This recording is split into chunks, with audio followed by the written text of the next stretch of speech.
a gente vai ter o concílio, no canto 1, o concílio dos deuses, né?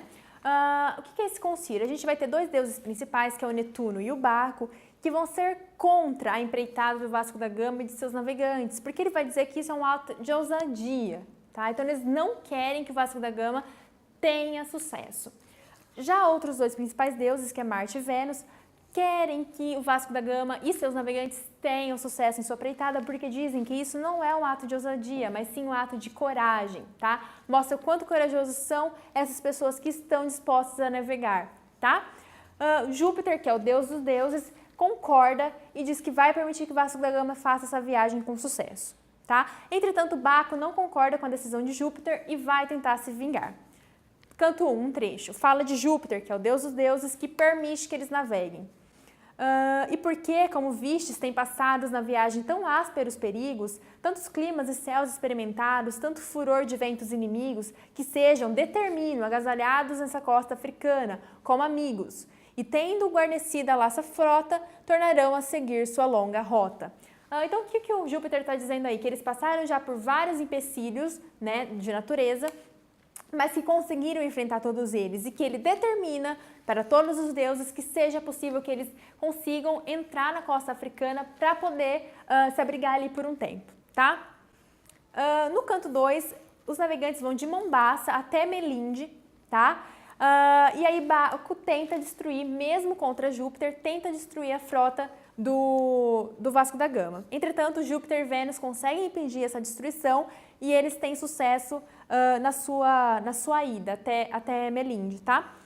Há o Mercúrio, que é o deus mensageiro, que é mandado para o Júpiter para avisar os nativos, tá?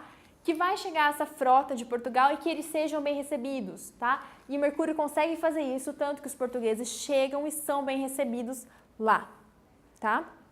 E aí, canto 2. Mercúrio aparece em sonho para o capitão falando sobre a nova terra. O Mercúrio vai aparecer para o Vasco da Gama para avisá-lo que há uma terra, tal, que ele espera para que o Vasco da Gama possa chegar a essa terra com sucesso. Vai-te ao longo da costa discorrendo e outra terra acharás de mais verdade. Lá quase junto de onde o sol ardendo iguala o dia e noites em quantidade. Ali tua frota alegre recebendo um rei com muitas obras de amizade, agasalhado seguro te daria e para a Índia certa e sábia guia, tá? Então vai ter um rei nessas terras que vai poder indicar o caminho para o Vasco da Gama e seus navegantes. No canto 3, a gente vai ter o Vasco da Gama contando toda a história de Portugal, desde o condado portucalense, quando ainda Portugal nem era um país unido, tá? Até a Revolução de Dom Aves, ok? E aí também é contada essa história marcante de Portugal, de Inês de Castro e Pedro, tá? Dom Pedro. O que acontece? Inês de Castro ela não era alguém da nobreza, entretanto se apaixona por o filho de um rei, o Pedro, e vai tentar ter esse amor com esse cara da nobreza, né? Com esse homem da nobreza. Entretanto, o pai do Pedro impede que isso aconteça e depois de várias ocorrências manda matar a Inês, tá?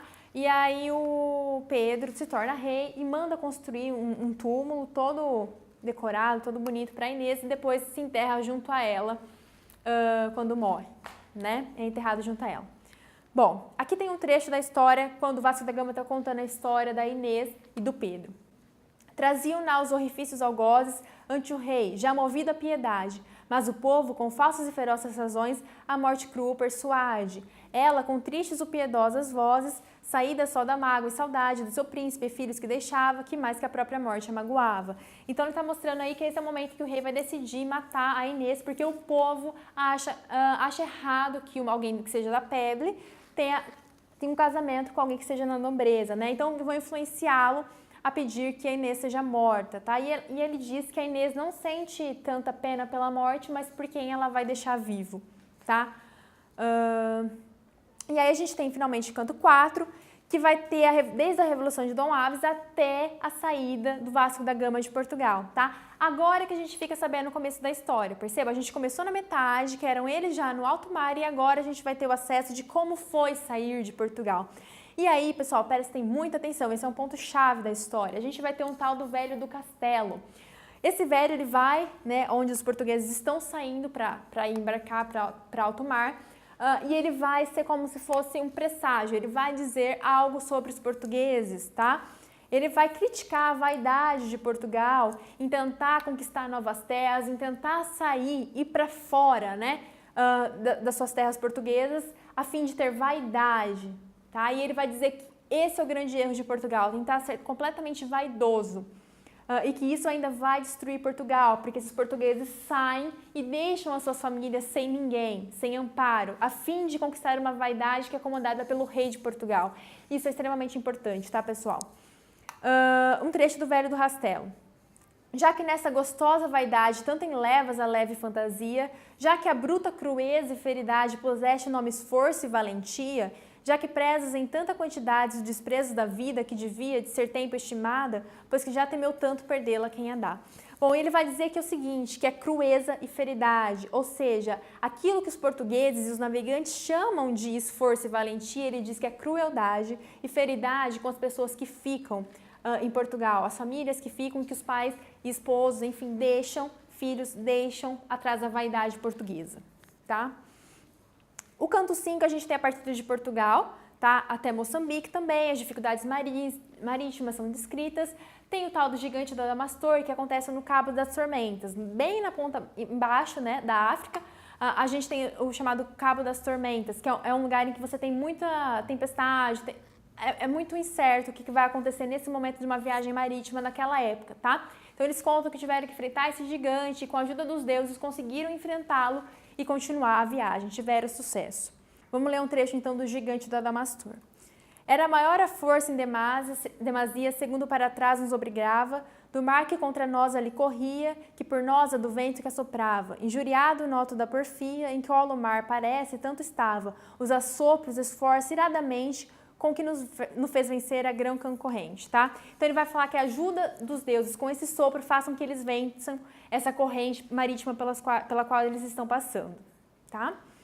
No canto 8 ele vai dizer, ele vai contar mais sobre a tradição de Portugal, mais sobre a cultura de Portugal, e aí nesse momento há algo que acontece contra o Vasco da Gama, né? Os hindus começam a se rebelar, eles são traídos, né? Os portugueses são traídos, e aí eles vão ter que fugir, tá? Então no canto 9 eles conseguem fugir com sucesso de onde eles estão, dos hindus, eles fogem, e aí começa a viagem de volta a Portugal.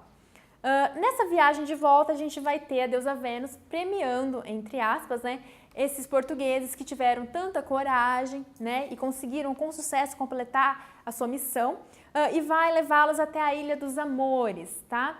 Nessa Ilha dos Amores é uma ilha que vai ter várias ninfas, tá? São essas mulheres encantadoras que surgem da mitologia para, diríamos assim, satisfazer os portugueses que estão há tanto tempo no mar, tá? E ali eles, bom, se divertem, ficam encantados com as ninfas e coisa e tal. Quem tiver interesse pode ler esse canto, é muito interessante.